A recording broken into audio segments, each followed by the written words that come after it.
Welcome to episode 3 of Track Record. In this episode I'll be joined by Jai Parmar as we preview the 3 big Group 1s at Epsom, the Coronation Cup, the Oaks and of course the Derby. I will also be reviewing the Japanese Derby where we saw a scintillating performance from Croix du Nord, and I'll look ahead to the Yasuda Kinen on Sunday where we see the return of Dubai turf winner Soul Rush. Enjoy the show.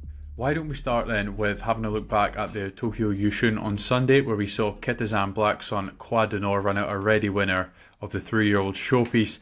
18 runners lined up over the Tokyo 2,400 metres with the winner receiving 300 million yen or £1.5 million.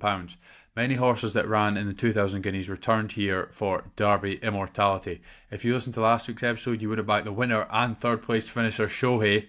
The one major disappointment from the race for me though was the Saturnalia colt Fandom. He was very good in that Mainichi High but pulled too hard pretty much the whole race and faded to 14th. He's a lot better than that. Definitely keep your eyes on him for wherever he goes next. Masquerade Ball ran super well. He finished like a train and was only beaten 3/4 of a length by Croix du Nord. He's definitely up to winning a top level race this season. The Kikuka Show, which is the St Leger over a mile 7 or 3,000 metres, looks right up his street come October time.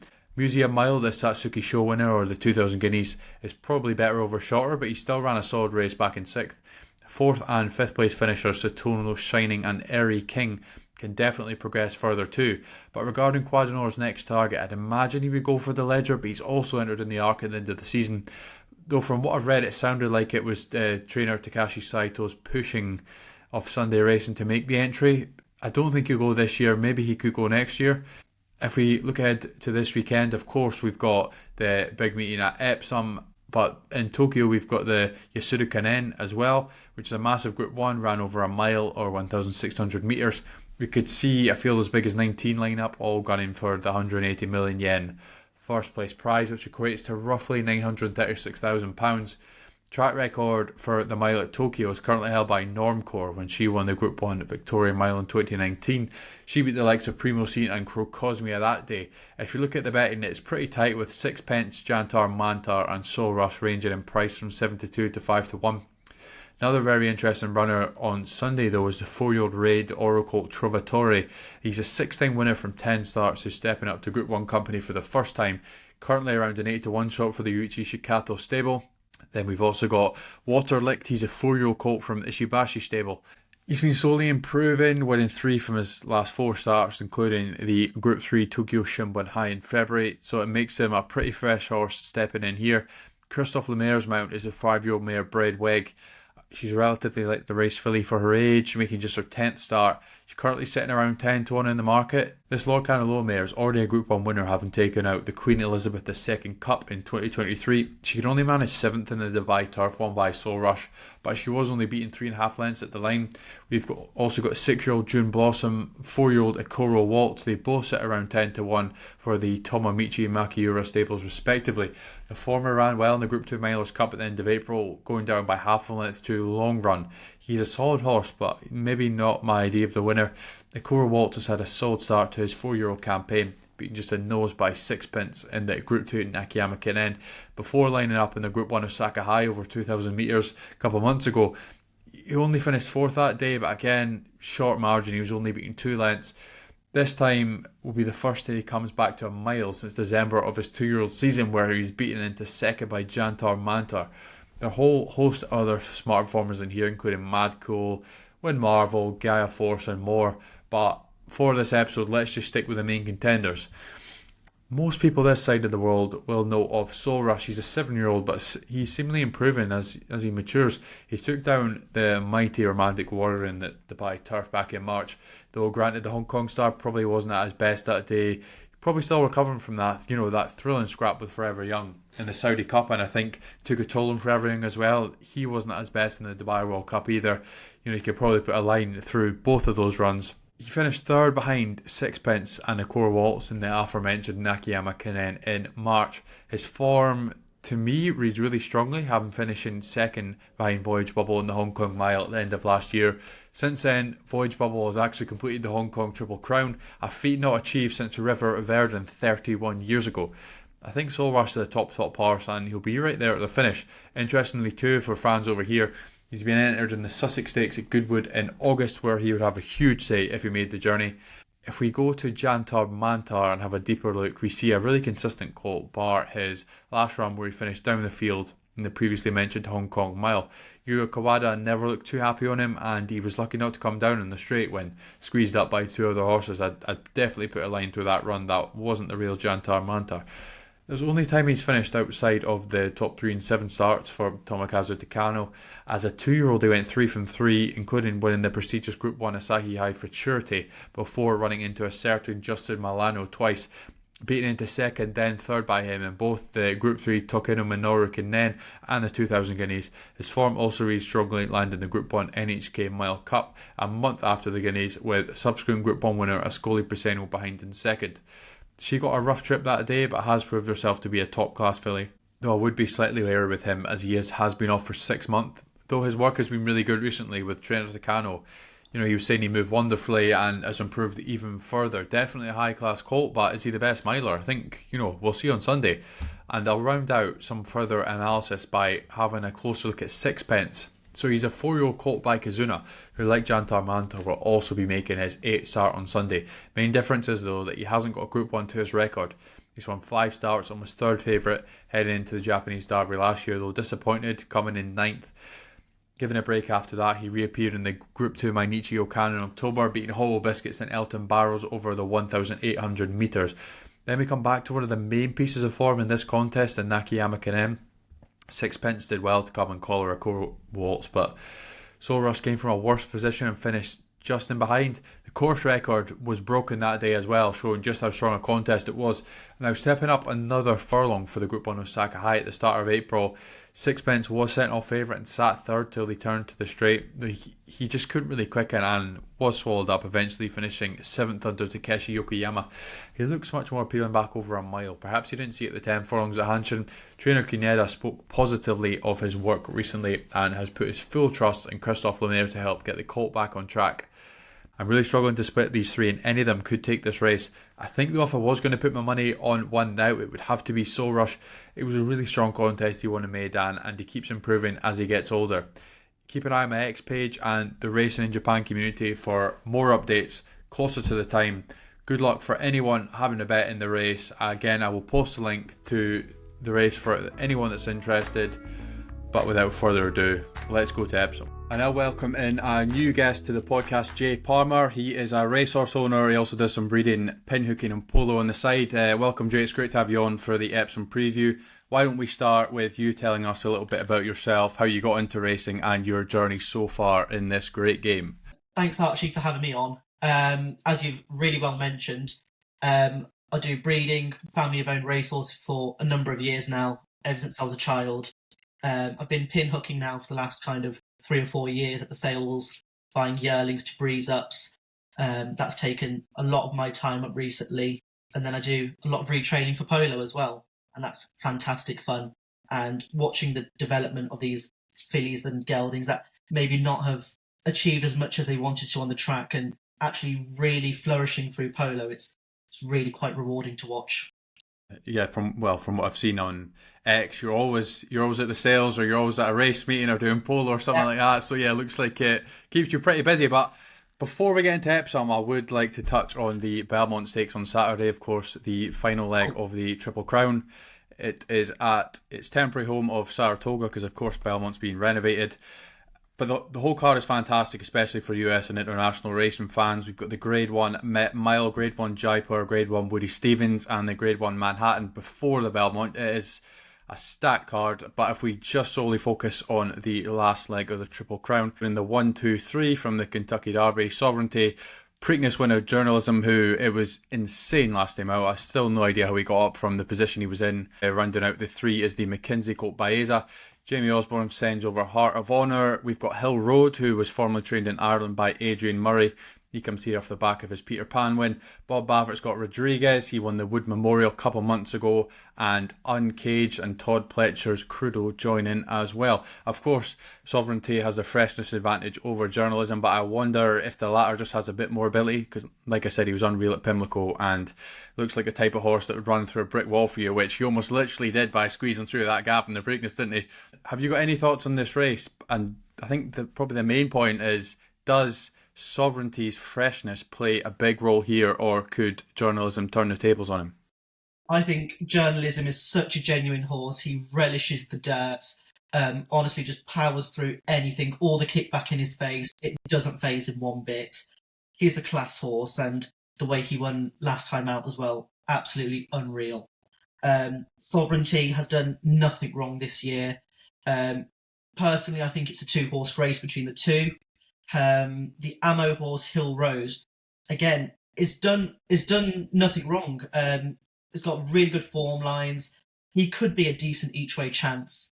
But no, I genuinely think it's between Sovereignty and Journalism. Yeah, I completely agree with you there. And I know that you've got a personal connection with one of the runners. Am I right in saying you owned Heart of Honour as a yearling? And if so, tell us a bit about him and what you made of his run in the Preakness and how you rate his chances going into this weekend. Yeah, so we bought him at the Goffs Orby sale with Brian Slattery from Meadowview Stables, and he was just a beast of a horse to look at, even as a yearling. Didn't cost $1 million either back then. But you know what? He was a gorgeous mover, a great walk, a fantastic mind on him, and Brian did a fantastic job of setting him up for the breeze ups, where Mr. Osborne and Jim and Claire Bryce bought him. Went on to go to Southall, was really unlucky first time out, but then, as we all saw in Dubai, just flourished and did so well on the dirt. The team did a fantastic job. Didn't quite go his way last time out in the Preakness, but he stayed on and he plugged on late, and he actually, what looked like he was going to finish out the back of the screen, plugged on and finished fifth, so credit to them, and he should have a decent shot on the weekend. Yeah, I really hope he goes well for you. I think he's got a great chance. I really like seeing how sporting the connections are of the horse, obviously bringing him over. We don't see many British or Irish trained horses go over to compete in the Triple Crown, but why don't we just come back over the Atlantic to Epsom for one of the best meetings of the year, in my opinion. We are purely just going to focus on the three Group 1s here, the Coronation Cup and the Oaks on Friday, and of course a big one, which is the Derby on Saturday. A key form line going into the Coronation Cup is the Dubai Shima Classic in April, where Calandagan finished second and Giavolotto finished fifth. I personally rate that form really highly, and I'll help provide some context here for people who may not be as familiar with Japanese racing. The winner that day was, of course, Danon Desailly, who had a stellar year in Japan, winning the Derby, placed third in the Arima Kinen, and landed the American Jockey Cup at Nakayama in January. He probably would have been fitter than Calandagan that day, but he's a world-class colt in his own right. Third place finisher Doretta himself won the Japanese St. Ledger in 2023. We also have him over here. He was fifth behind City of Troy in the Juddmonte, and he was beaten just in neck by Do Juice in the Japan Cup in November. Another top horse, Rebels Romance, came fourth. He needs no introduction. He's just an absolute legend. He franked the form again, winning the Yorkshire Cup last month. Giavolotto followed Rebels Romance home in fifth that day. In December, he took the Hong Kong Vase over 12 furlongs, and credit to Connections for finding the key by dropping him down from staying trips. I think explaining a bit about the main piece of form, my question, Jay, is to you. Is this Calandagan's race to lose, or can another runner upset him on the day? Calandagan is obviously the major choice here. You mentioned the Shima Classic form. Giavolotto was desperately unlucky in that race, only finished fifth, but he's a class horse. He won the Hong Kong Vase at Sha Tin. I think Connections have got a decent each-way chance with him. But as you say, it is Calandagan's race to lose, and you kind of really struggle to see past him. He's been a model of consistency throughout his career. It's a stiff race, but these group races always are competitive. I think he's a class act in the field. Yeah, and if we just touch on Jan Bruegel, of course, he was last year's Ledger winner and finished his 3-year-old season out with perfect form figures of 1-1-1-1. We obviously had the whole hassle of him in the Melbourne Cup, where he was flown all the way to Australia for what sounded like an absolute plot job before he was barred from running, which obviously was pretty hard for connections to take. And Aidan didn't sound too happy, did he? But his reappearance run in the Ledge Stakes, it was a funny one to me. Like, he looked a pretty tricky ride for Ryan. He held his head awkwardly all the way down the straight and really didn't want to come off that rail.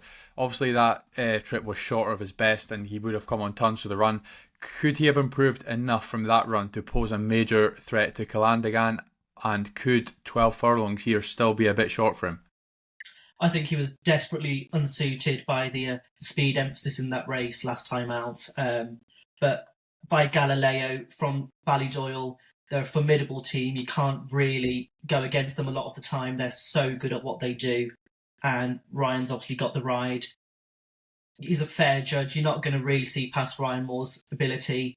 Whether he's got the class to beat Calandigan, we'll see. But he's a class horse in his own right. Definitely another group winner. But I just think it's Calandigan's race to lose. Yeah, and obviously we've got Rafe Beckett's filly, You Got To Me. She was sold to Amel for 4.8 million guineas in the December sales. But this is her first run for some time. She finished last in that ledger, won by Jan Bruegel. She, of course, won the Irish Oaks and finished 4th of 12 in the Epsom Oaks here last season. If we look at her pedigree, being by Nathaniel, you would have thought she'd improve a lot over the winter. Do you think that will be the case here, though? Yeah, being by Nathaniel, out of a Medician mare, she's not a young type anyway. All the improvement will come through race experience, through age, and Ammo paid a fair price. And fair play to Kia and the team there.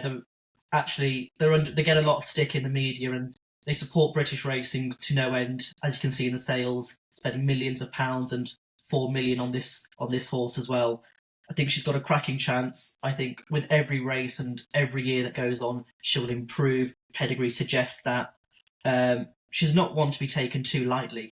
She'll run a good race, and I really hope that she does for connections. But as you say, with age, with development, through experience, she'll most definitely improve.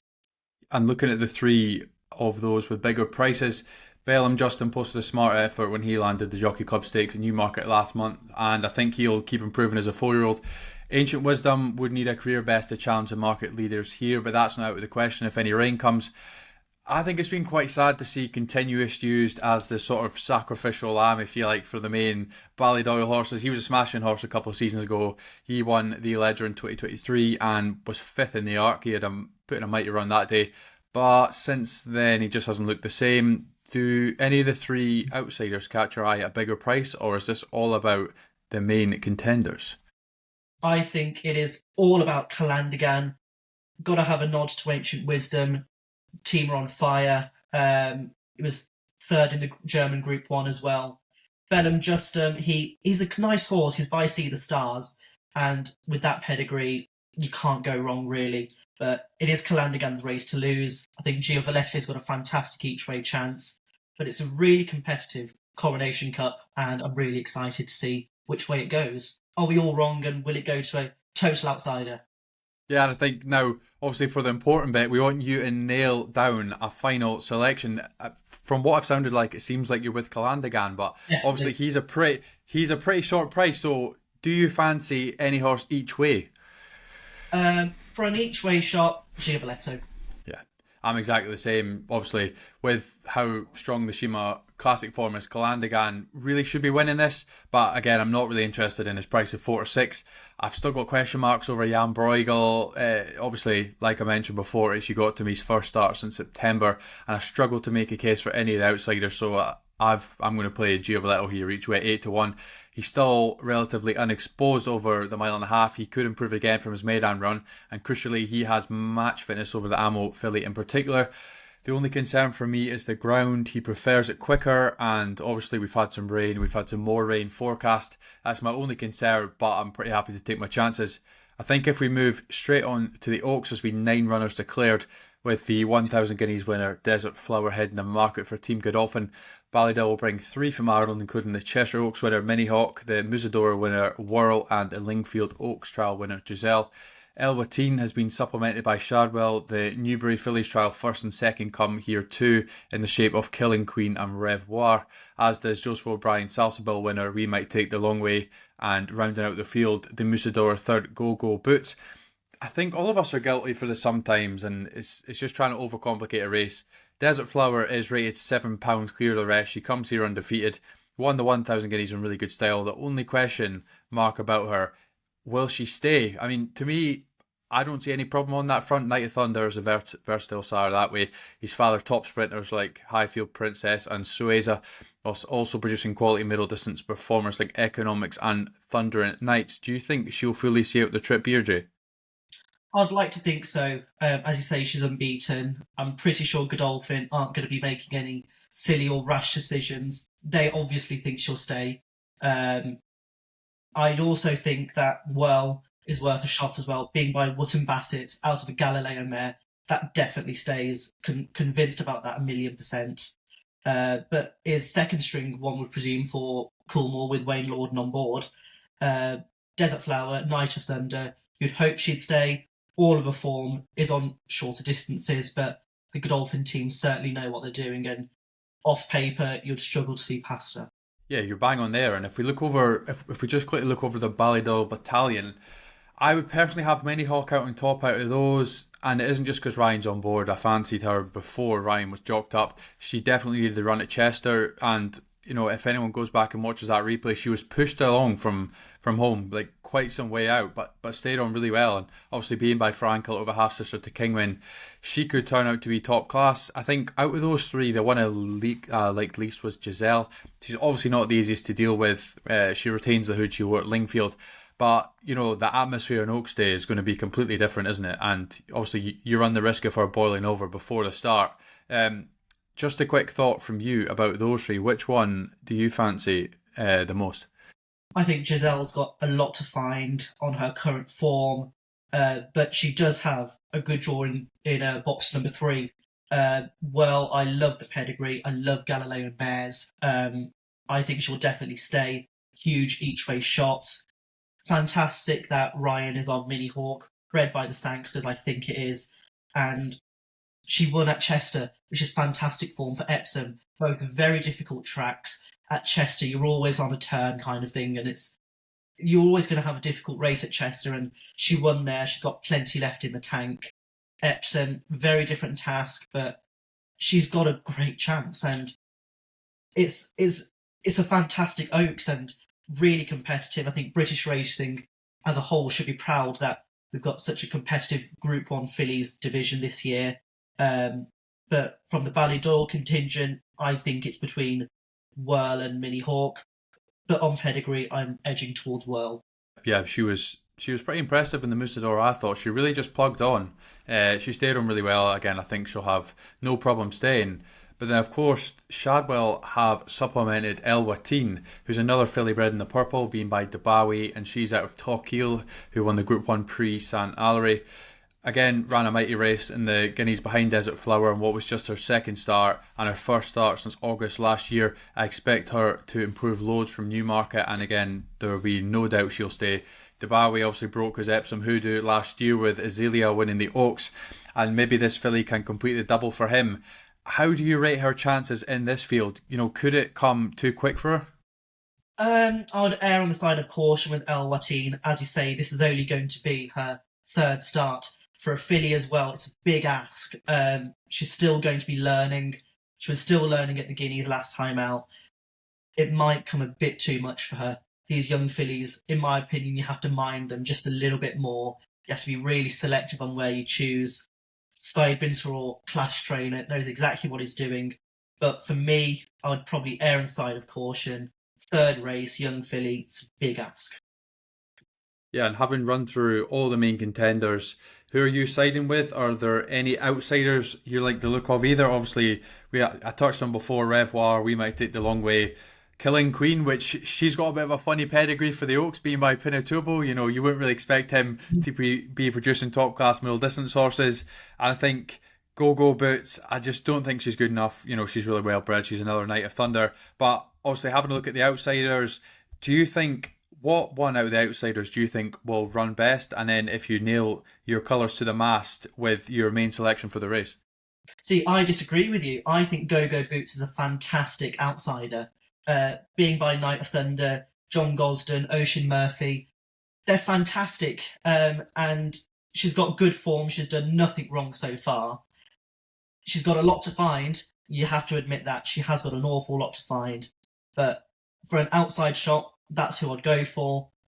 I think it's a 2-horse race. I think it's between Desert Flower, Unbeaten. Can't really go against her, can you? Whether she'll stay, different question. But for me, it's Whirl. But I could be totally wrong. Yeah, yeah, exactly. That's the thing. We've seen all sorts of upsets in the Oaks, haven't we? Personally, I think I'm going to stick with Desert Flower. She's undoubtedly the classiest horse in the race, and will need to underperform a fair bit. I think if she's going to get beat here, like I say, the trip will be no problem. She won the Fillies Mile on good to soft ground, so I'm not too worried about the weather forecast either. For an each way play, I'm going to play Mini Hawk at about 5-1. There's definitely a load still to come from her, but we both know it's going to be a really exciting race, and I cannot wait for Friday. But if we move on to Saturday, obviously the showpiece of the whole meeting, the Derby. I was lucky enough to go a few years ago to see Desert Crown win. It was really sad what happened to him. Obviously he was a top class horse, but obviously had all his sort of niggly issues.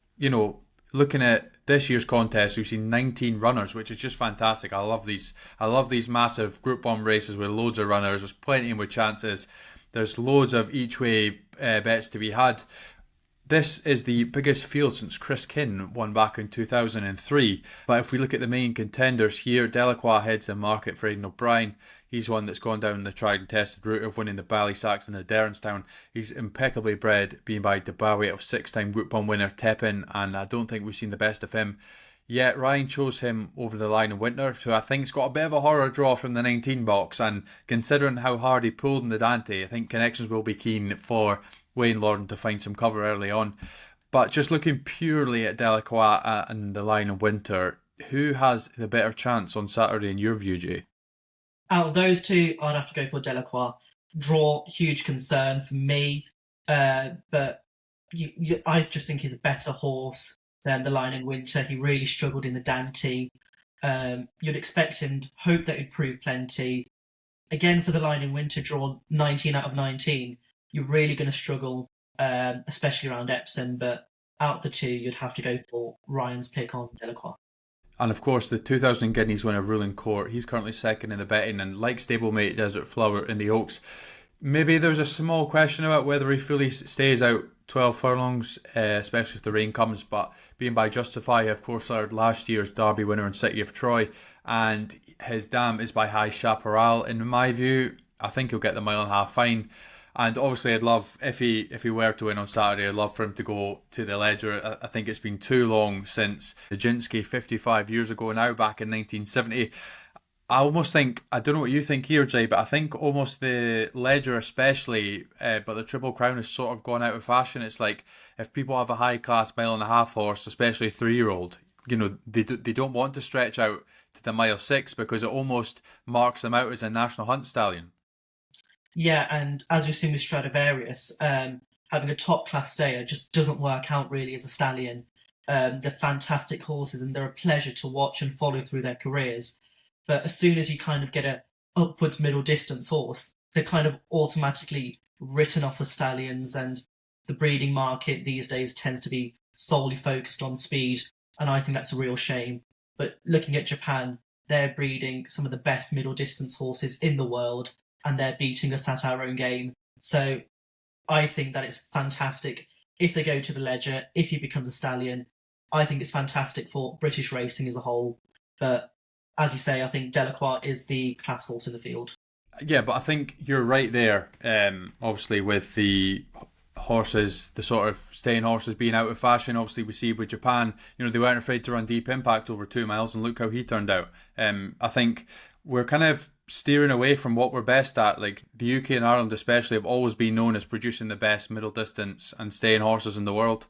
But I think, this sort of obsession with speed, I think we aren't going to end up in a good place from it. I think it will change at some point. And I really hope it does. Yeah, I really hope it does.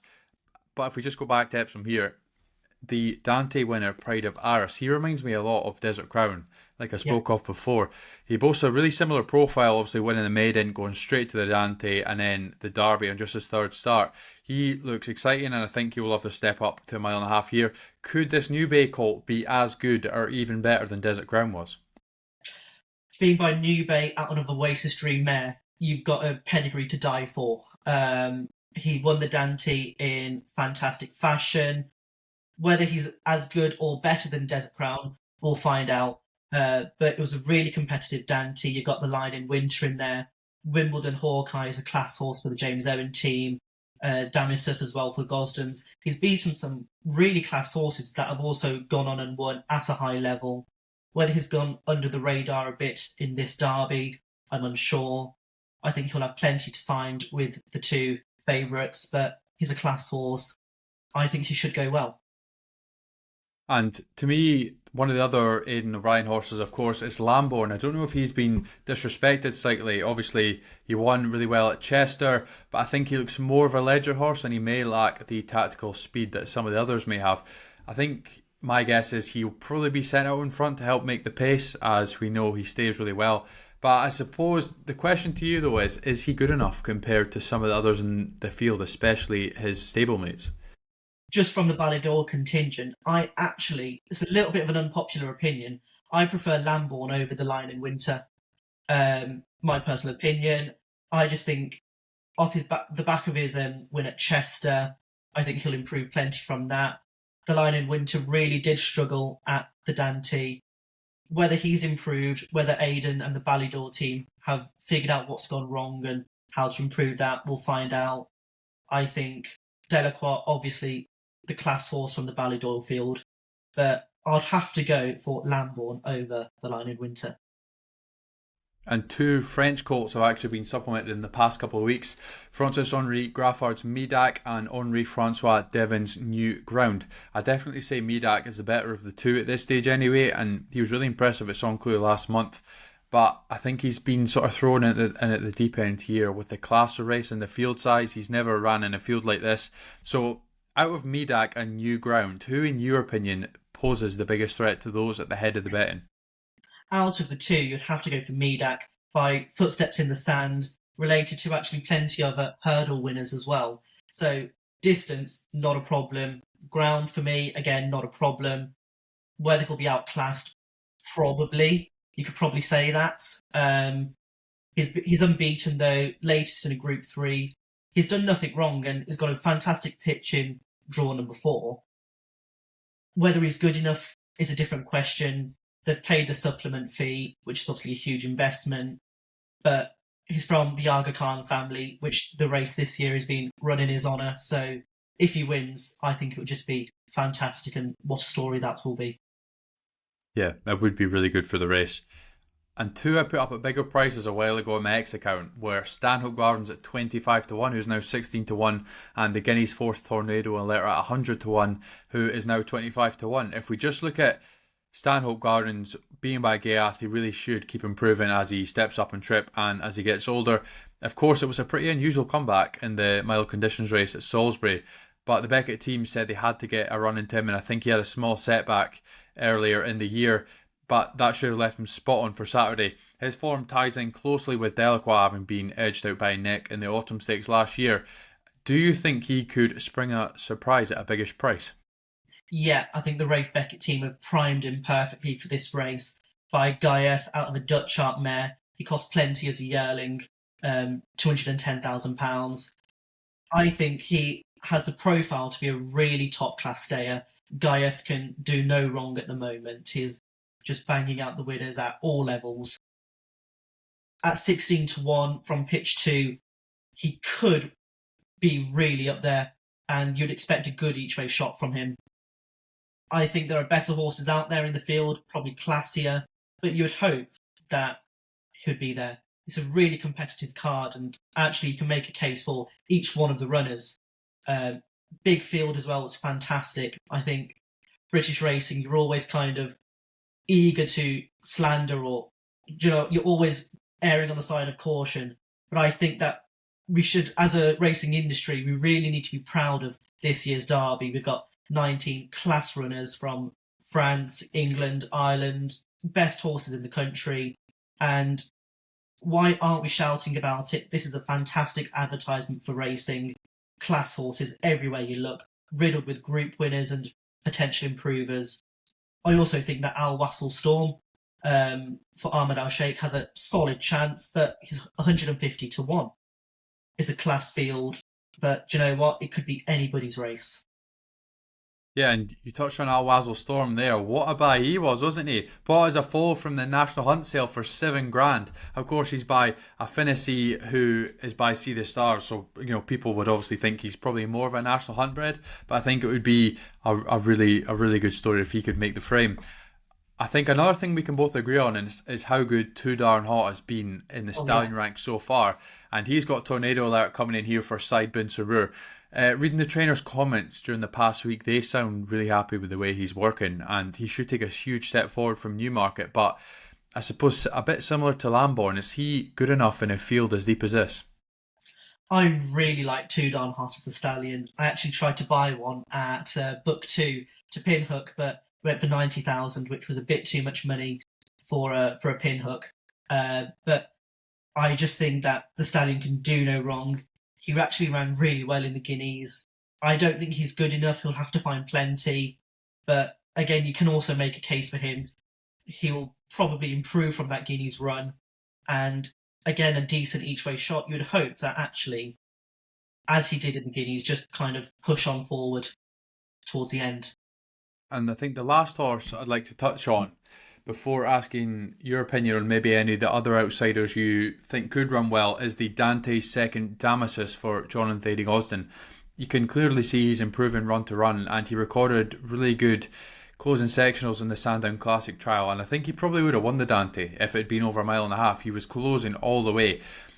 Do you want to give a quick line about him, and then you can let us know if there's any other outsiders we haven't touched on yet that you think could run well?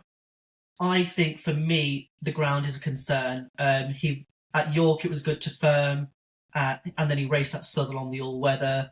Again, at Sandown, it was good, probably on the firmer side. So the ground for me is a concern. Whether he'll suit the track again. The Derby is always a difficult race. It's full of hard luck stories. But the Gosden team, they're fantastic. Wathnan are investing huge amounts into racing. So for them, you'd really hope he would run well.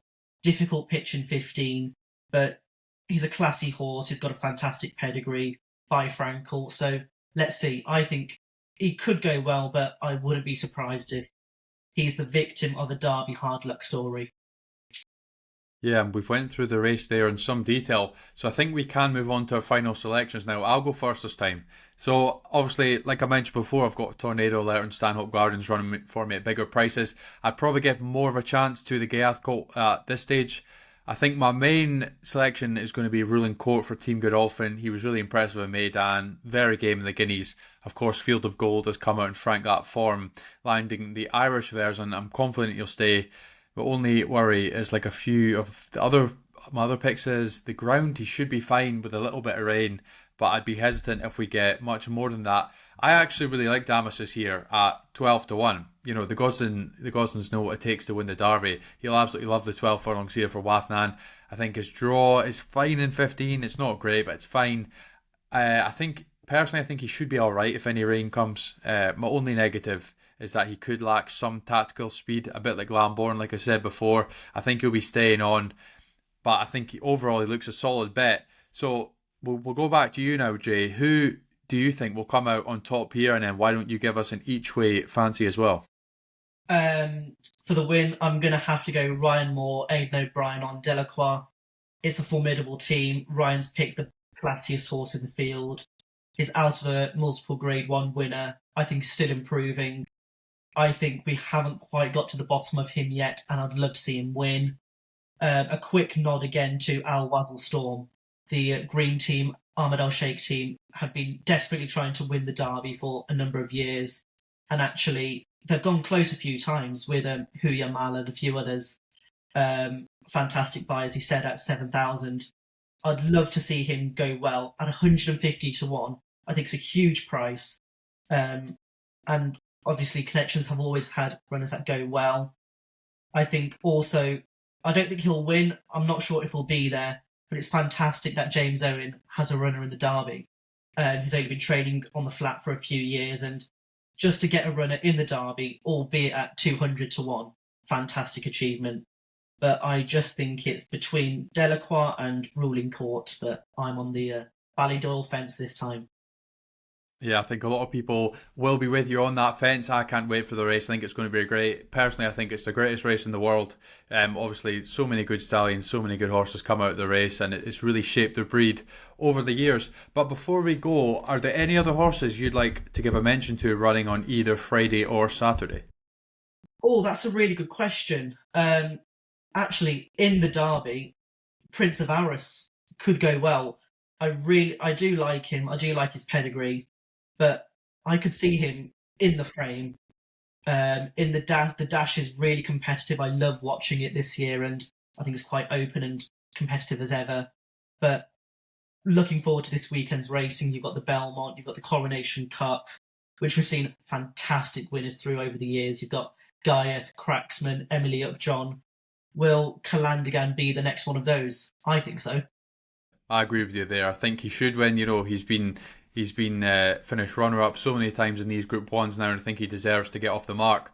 Well, look, it was great having you on. Like always, ladies and gentlemen, I shall leave our guest social media links in the description, so make sure to check Jay out on X and Instagram. I hope your selections run a big race. I hope especially Heart of Honour runs a big race in the Belmont, and I hope you enjoy the weekend.